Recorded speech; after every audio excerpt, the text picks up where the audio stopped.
దాసుని హాస్పిటల్లో జాయిన్ చేసి దశరథ్ ఇంటికొస్తాడు. ఇక తనని చూసిన సుమిత్ర అయితే ఎక్కడికి వెళ్ళారండి అని తనని అడుగుతూ ఉంటుంది. ఇక దశరథ్ తనకి సమాధానం చెప్పకుండా జోష్న వంక కోపంగా చూస్తూ ఉంటాడు.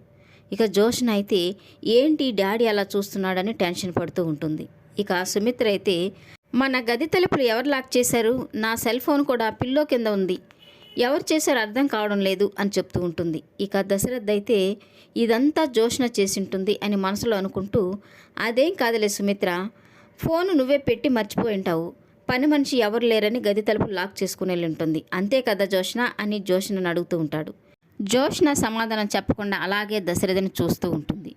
జోష్న బయటికి వెళ్ళి ఇప్పుడే వచ్చిందండి అని సుమిత్ర చెప్తూ ఉంటే, ఇక దశరథ్ అయితే ఎక్కడికి వెళ్ళావు జోష్న అని అంటుంటే దానికి కూడా సమాధానం చెప్పకుండా మౌనంగా దశరథని చూస్తూ ఉంటుంది. ఇక శివనారాయణ అయితే ఏంటి దశరథ, కొత్తగా మాట్లాడుతున్నావు, కొత్తగా ప్రవర్తిస్తున్నావు అని అంటుంటాడు.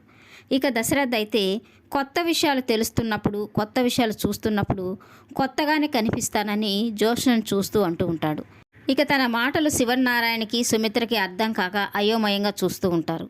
ఇక జోష్న అయితే డాడీ మాట్లాడే మాటల్లో ఏదో అర్థం ఉన్నట్టుగా తెలుస్తుంది, తనేదో చూసినట్టుగా చెప్తున్నాడు, నేను దాసుని చంపబోయింది తనేమైనా చూశాడా అని టెన్షన్ పడుతూ ఉంటుంది.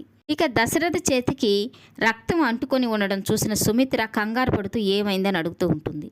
ఇక దశరథ్ అయితే దారిలో ఒకరికి యాక్సిడెంట్ జరిగింది, వాళ్ళని కాపాడాను, అప్పుడు అంటుకొని ఉంటుంది అని అబద్ధం చెప్తూ ఉంటాడు. ఇక పారిజాతం అయితే నువ్వు చెప్పే మాటల్ని నిన్ను చూస్తుంటే ఏదో ఘోరం జరిగిందని భయపడిపోయాను, ఎవరికో బయట వాళ్ళకే కదా యాక్సిడెంట్ జరిగింది, దాని గురించి ఎందుకు అంత బాధపడతావు అని అంటూ ఉంటుంది. ఇక దశరథ్ అయితే దారిని పోయే వాళ్ళు కాదు పిన్ని, నీ సొంత కొడుకునే నా కూతురు చంపాలనుకునింది అని మనసులో అనుకుంటూ ఉంటాడు. ముందు నువ్వు వెళ్ళి ఆ రక్తాన్ని కడుక్కోమని శివనారాయణ చెప్తూ ఉంటాడు. ఇక దశరథ్ అయితే అంటిన రక్తాన్ని కడుక్కోగలం కానీ చేసిన పాపాన్ని కడుక్కోలేమని అంటుంటే ఇక జోష్న అయితే టెన్షన్ పడిపోతూ ఉంటుంది. జోష్న వైపు చూస్తూ చేసిన పాపం ఎవరిని ఊరికే వదిలిపెట్టదు అని చెప్తూ ఉంటాడు. ఇక జోష్న అయితే మరింత భయపడిపోతూ నేను దాసుని చంపబోయింది డాడీ ఏమైనా చూశాడా, డాడీ కాపాడింది దాసునేనా అని మనసులో అనుకుంటూ భయపడిపోతూ ఉంటుంది. ఇక దశరథ్ అయితే దాసు కోలుకునే వరకు జోష్న దాసుని చంపబోయింది అన్న నిజాన్ని ఎవరి దగ్గర మాట్లాడకూడదు అని నిర్ణయించుకుంటాడు. ఈ వీడియో నచ్చినట్లయితే లైక్ చేయండి, సబ్స్క్రైబ్ చేయండి. Thank you for watching.